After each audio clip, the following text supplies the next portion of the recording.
So in Paper Mario: The Thousand Year Door, there's this dungeon called the Pit of 100 Trials. In this dungeon, you descend through 100 floors of increasingly difficult enemies until you fight the dragon Bonetail at the bottom. This is the hardest challenge in the game by far, and you're meant to take it on only after completing everything else. But what if we decided that we didn't need to collect any of the crystal stars or get any more partners? What if we decided to go to the pit as soon as we started the game? Well, let's find out. Can you beat the Pit of 100 Trials in the prologue?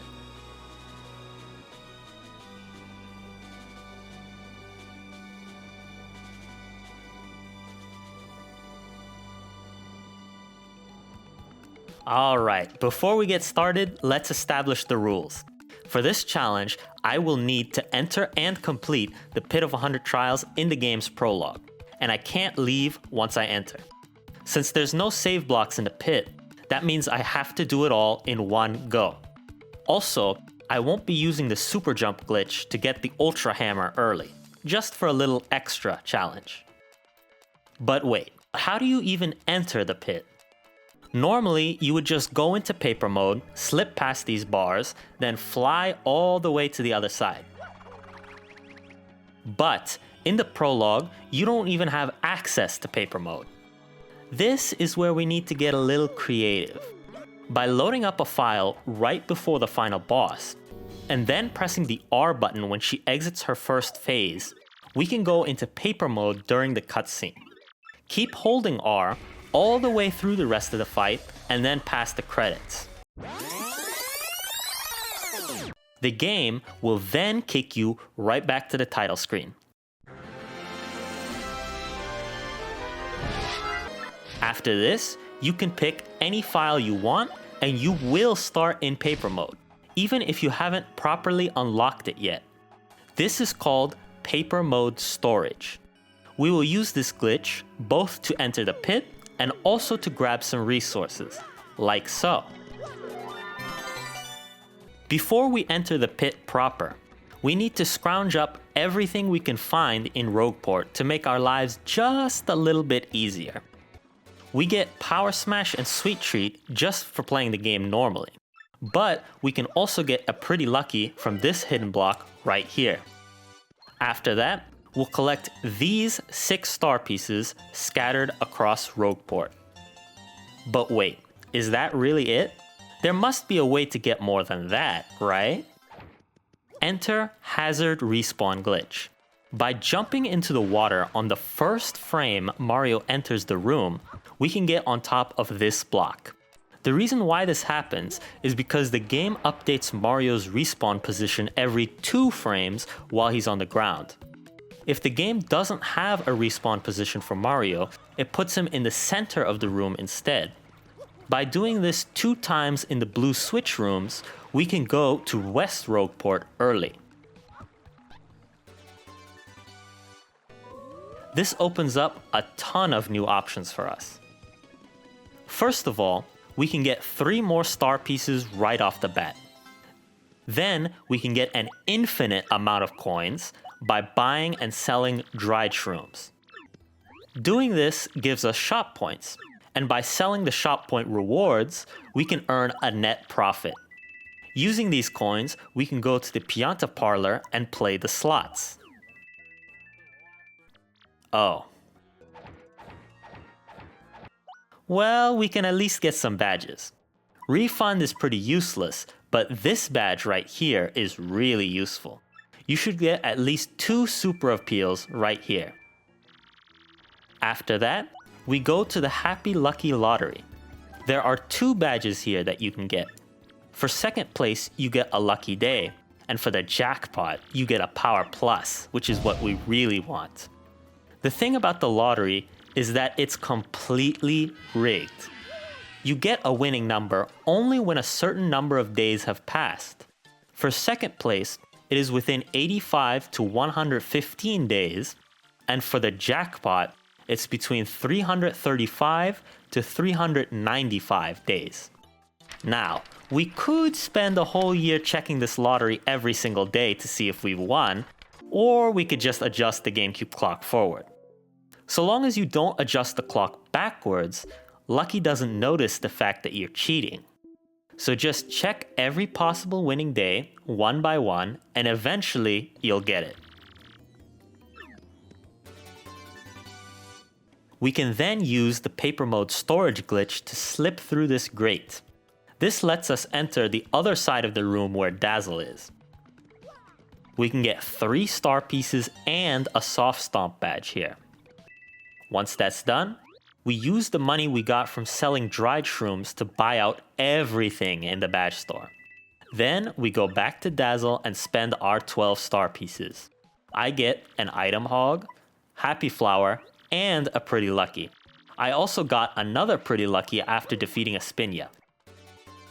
And with that, we finally have everything we need. Alright, now let's review. For items, I've got 6 life shrooms, 2 ice storms, and 2 fright masks. The life shrooms you can either get from shop point rewards or by buying them from the west side shop. The ice storms are also shop point rewards, and the fright masks are just from the first Rogueport shop. The life shrooms revive you with 10 HP if you lose all your life, which is a little bit of extra insurance. The ice storms are for enemies deeper into the pit that are susceptible to being frozen. And finally, the fright masks are to scare off some enemies if I feel like I'm not able to take them. Although, I didn't use any during this run. As for badges, these are the ones I brought. With 3 super appeals, I can refill all my SP with just 1 appeal. Piercing Blow is useful for enemies with high defense. Last Stand and Last Stand P are useful for when I have low HP, since it reduces damage taken. Pretty Lucky and Lucky Day will help me to avoid attacks, in case I'm not confident in my super guards. Happy Flower is for FP restoration, but it isn't really that useful when compared to Sweet Treat. Item Hog is useful for getting more item drops from enemies, especially past floor 50. And as for Power Plus, it just increases attack. Pretty self-explanatory. So with the preparations out of the way, let us finally tackle the Pit of 100 Trials. So the pit is divided into 10 sets of 10 floors. Each one of these sets have their own enemy patterns, and the final 10th floor is a rest floor, where you can get a reward.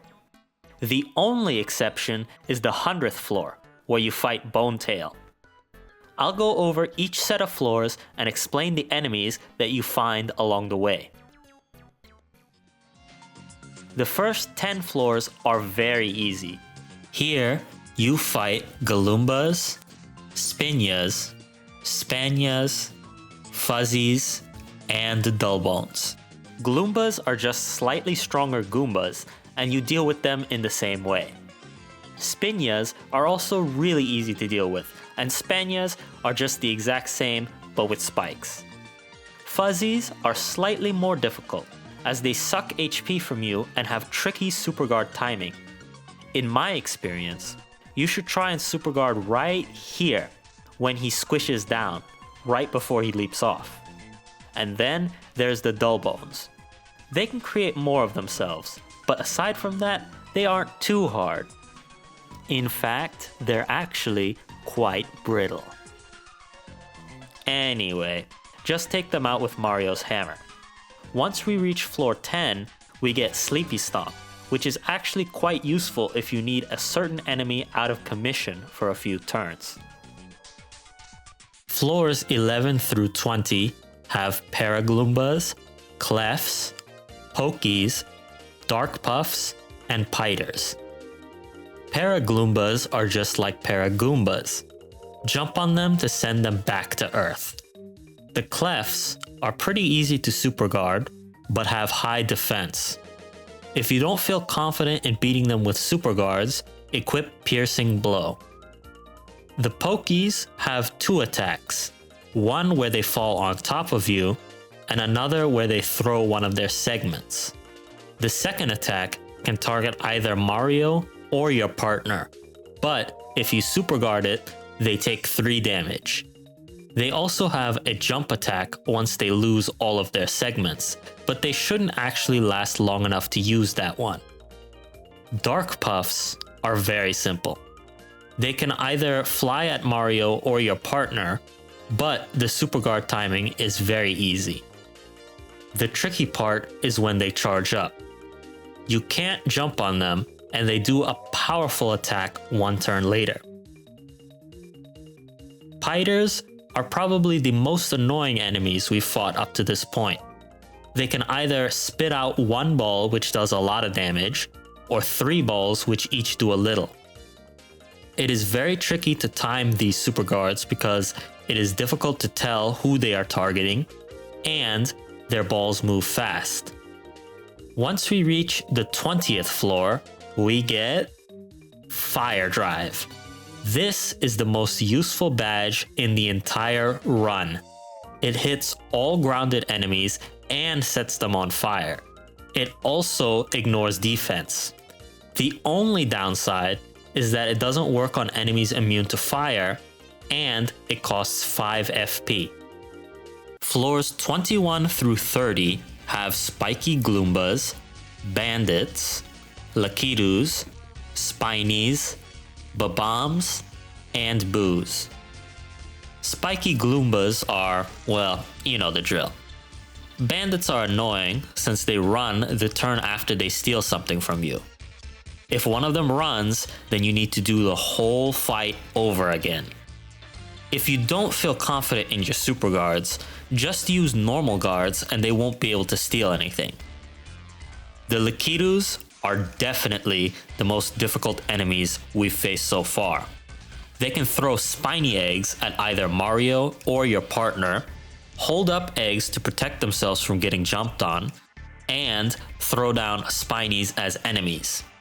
Using Sleepy Stomp is a good way to prevent them from holding up spiny eggs and stalling the fight. For the spinies themselves, you can use either Piercing Blow or Fire Drive while they're unfurled. The Bob-ombs explode when you use Fire Drive, so they're basically free. The Boos are not very difficult, but they can be annoying since they can turn invisible. On floor 30, we get the Zap Tap badge. This is useful in fights against Swoopers and Fuzzies, where it completely stops them from attacking Mario. Floors 31 through 40 have Dark Koopas, Shady Koopas, Parabuzzies, Hyperclefs, and Flower Fuzzies. Dark Koopas are Koopas, but dark. Flip them over and they're done for. There are also Shady Koopas. These Koopas have a unique attack that they do when they're flipped over. If you aren't absolutely confident in your super guards, do not jump on them. Parabuzzies are very easy enemies that you deal with in pretty much the same way as the Koopas. Hyperclefs are just like Clefs, but can do way more damage if they charge up. Make sure you have your super guard timings down and bring Piercing Blow to the fight. Flower Fuzzies are really hard to deal with. They suck your FP and then use it to launch a powerful attack one turn later. Zap Tap is useful if you can't super guard them. On floor 40, we get Pity Flower, which is absolutely useless. Floors 41 through 50 are when things start getting difficult. Here we find Dark Paratroopas, Bulky Bob-ombs, Poison Pokies, Spiky Parabuzzies, and Lava Bubbles. Dark Paratroopas are exactly what they sound like. Very easy. Bulky Bob-ombs spend 4 turns giving themselves buffs. And on the 5th turn,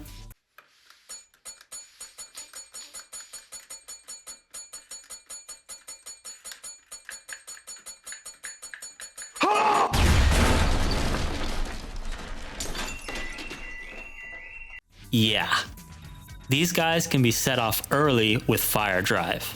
You will take some damage, but it is worth it to get rid of them before they can buff themselves. Poison Pokies have the exact same attacks as Pokies, but they hit harder and can poison you. Shouldn't be too much of a problem. The real threats on these floors are the spiky Parabuzzies and the lava bubbles. The spiky Parabuzzies cannot be hit with a hammer, and they can't be jumped on. The only way to take them out is to use an item or super guard them to death. But they can go after Mario and your partner, so it's tricky to time correctly. It is best to put Goombella in front for this, as the Parabuzzies will go noticeably lower when targeting her in the front. The lava bubbles are tricky because Fire Drive doesn't work on them, and their attacks are hard to super guard against. You just need to try to do it based on feel. I lost 3 life shrooms to these guys, so don't feel bad if you have a hard time. On floor 50, we get the Strange Sack, which doubles our inventory space.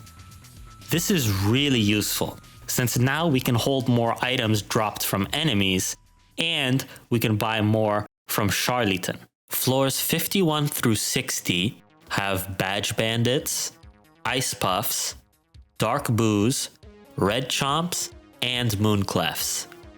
The Badge Bandits are really, really annoying. Whatever you do, do not let them steal your badges and run away. If you do, it will quickly become an endless series of refights.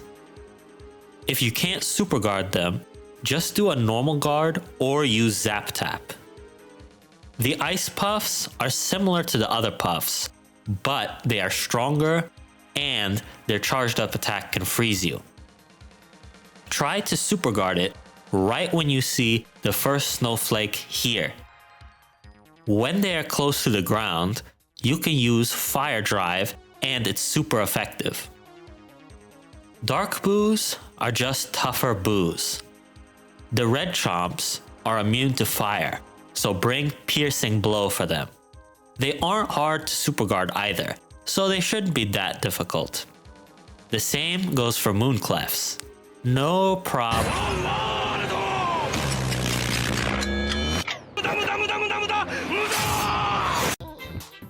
And that's why we brought Life Shrooms. On floor 60, we get Double Dip. It lets Mario use 2 items in one turn for the price of 4 FP. It is a useful badge, but the partner version we get later is much more useful.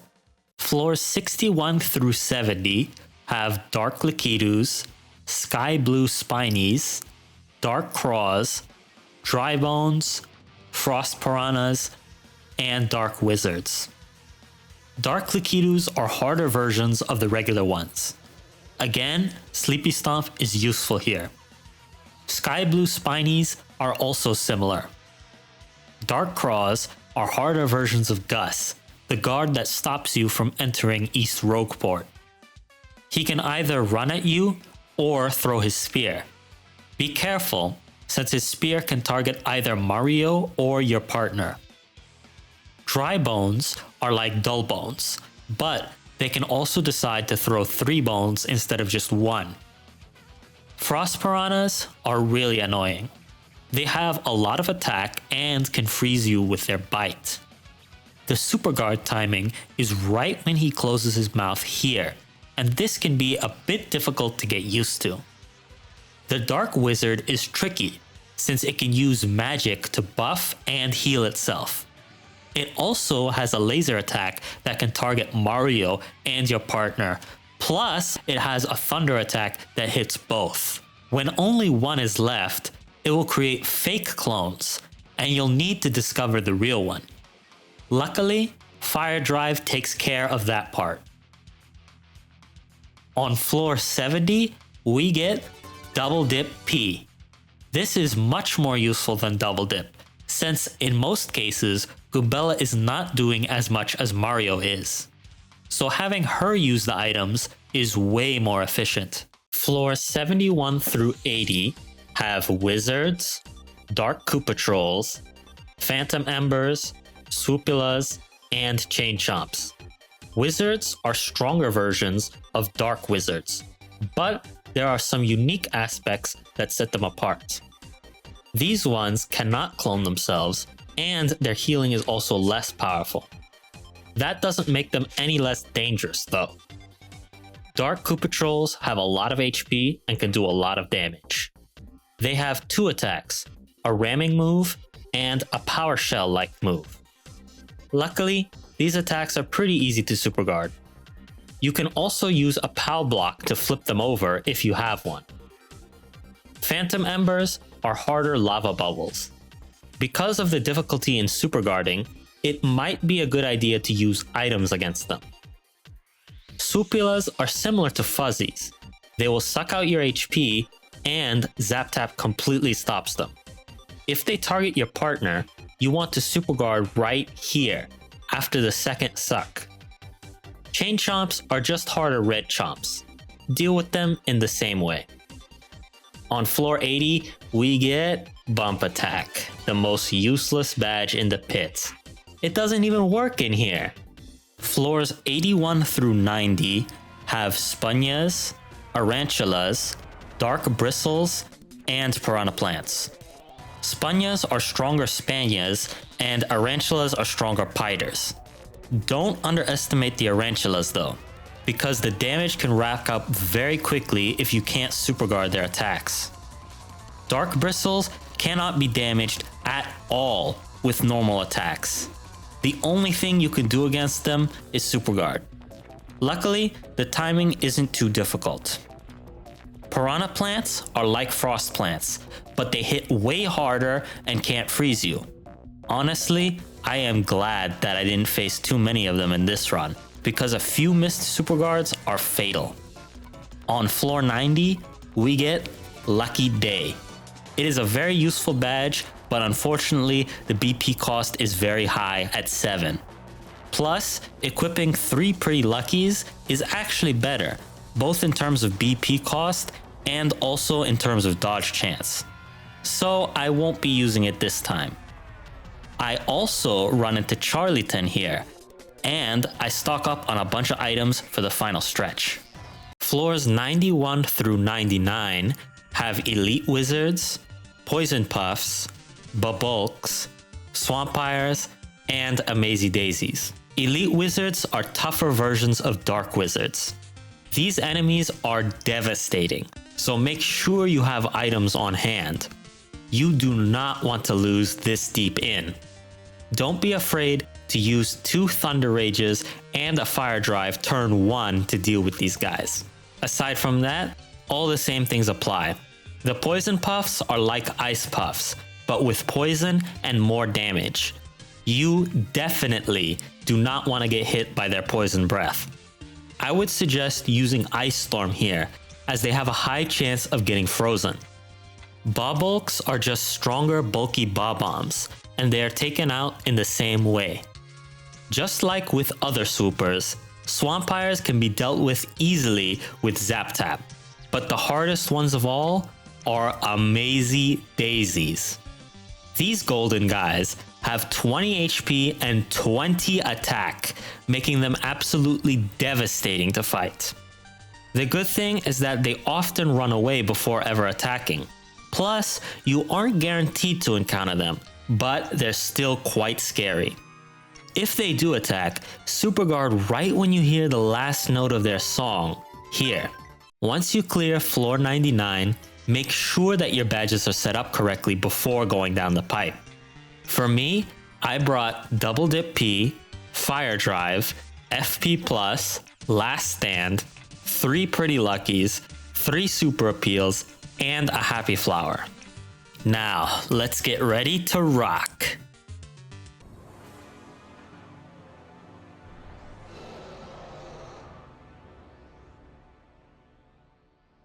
With 200 HP, the Bonetail fight is a real test of endurance.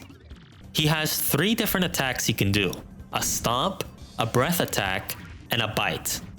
The Bite cannot be super guarded at all, which is why I equip those pretty luckies. The stomp can be super guarded, and I usually press the button right when his foot reaches its peak, before he brings it down. The breath attack can be super guarded as well, but the damage is actually not the most dangerous part of the attack. Bonetail has many different breath attacks, and although they all have the same guard timing, they can inflict different status effects. If he hits you with a sleep or a freeze, you can very quickly get stun locked to death. If you are worried about that, you can always normal guard to prevent yourself from getting a status effect. The strategy for defeating him is basically just to alternate between using Fire Drive and then using Sweet Treat to restore HP and FP. I fell into a pattern of Sweet Treat, Appeal, then Fire Drive, and it worked out pretty well for me. As long as you avoid getting stunned, you can keep doing this to whittle him down. Bonetail also has the ability to heal twice for 20 HP each time, but this does nothing except drag the fight on for longer. Just stay calm and try to nail those super guards, and eventually he will fall.